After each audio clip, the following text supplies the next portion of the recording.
geras, laimėjom. Iš tikrųjų atlikom didelį darbą, žaidėm prieš stiprią komandą.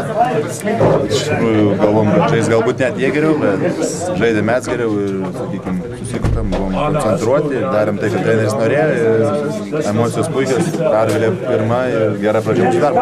Ko treneris norėjo, ką akcentavo?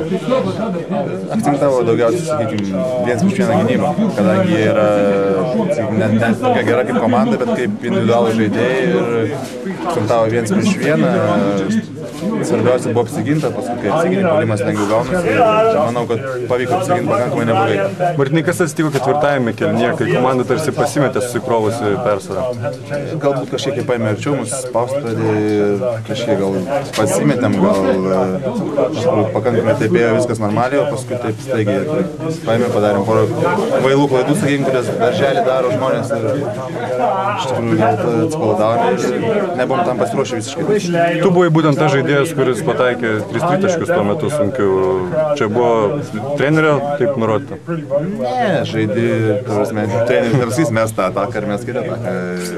Buvo taip, kad buvo laisvas 2 kartus, 3 kartą jau, kai 2 įmetė, pajauti, 3 jau tokį mečiau, tokį, sakykime, ryškiai sunkesnį ir kai eina tai.